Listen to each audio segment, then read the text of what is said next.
ITRBoxing. You heard it here first. Pretty cool videos. And I heard they're also in HD. ITRBoxing.com. Alright, Cody, we gotta get to know you a little bit. So tell me a little bit about you. Yeah, you probably haven't heard much yet, have you? I've kind of been hibernating up north in my igloo, up in Canada. 16-0 right now, 9 knockouts. You know, I started originally here in the States, trying to make some noise. Realized that, you know, not being born with natural God-given talent, being, you know, like an Olympian or a standard amateur, that in order to get to the top, I got to go and get a whole entire country behind me. You know, that's really going to be my road to a world title, is having the support of a whole entire country behind me. So that's what I've done. I've kind of retreated back to Canada. Been selling out arenas for the last 2 to 3 years. Started my own promotional company up there.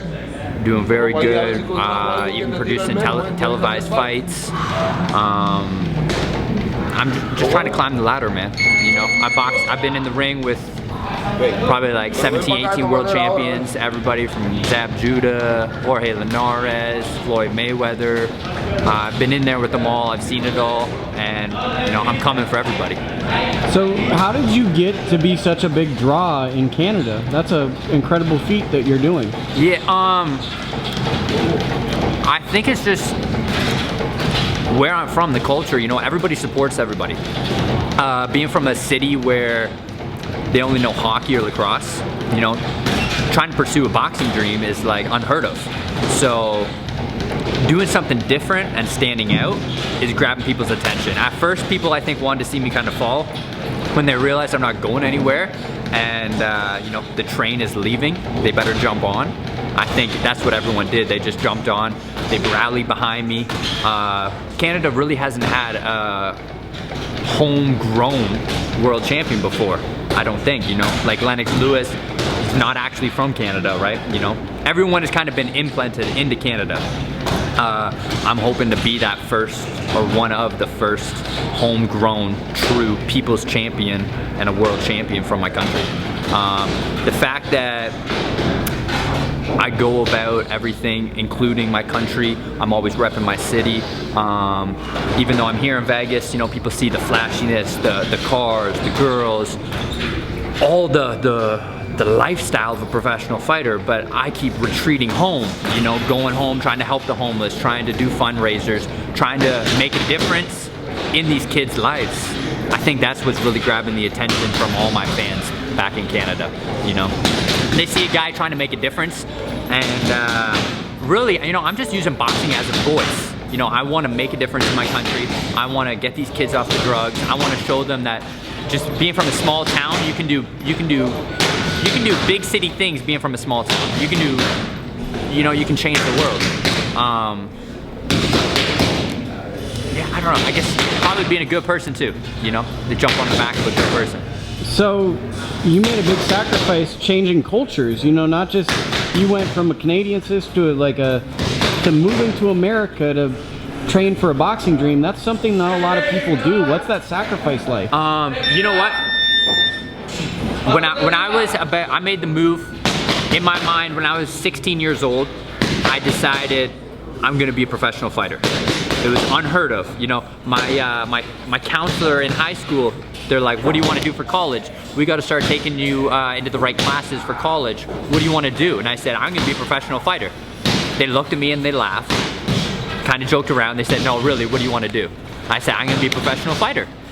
Next thing you know, I had my mom going, signing me out of class just to pick me up from school, take me to the gym, drop me back off at school after I was done training, because I just said no matter what, I'm gonna make it. The day I graduated school, I said I gotta, first of all, I train myself, so I said I gotta find a team. I need a coach, I need the best resources I can get, and I need to go where the most opportunities are, and that's Las Vegas.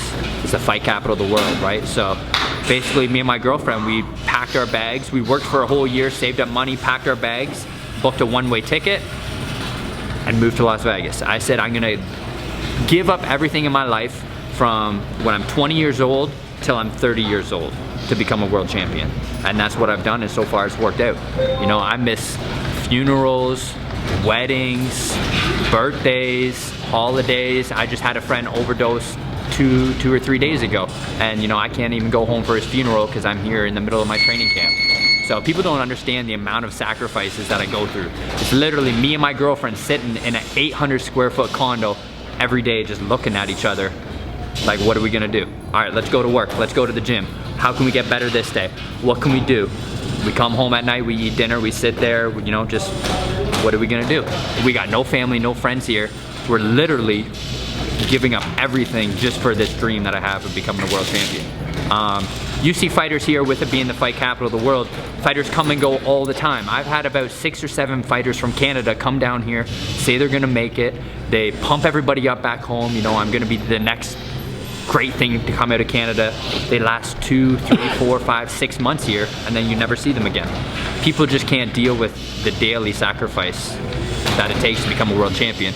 Being a world champion isn't about what you do in the ring. At a certain, you know, you have to be a good fighter in the ring, but not the best fighters become a world champion. It's the people that just won't take no for an answer, that won't give up, that are willing to keep jumping over obstacle after obstacle after obstacle and just won't give up. And that's something that I'm doing. I will not give up no matter what. I've had numerous times where, you know, it doesn't work out for me, fights being canceled, injuries, important, you know, people passing away back home, but I won't let anything affect me. And I feel like that's what it takes to become a champion.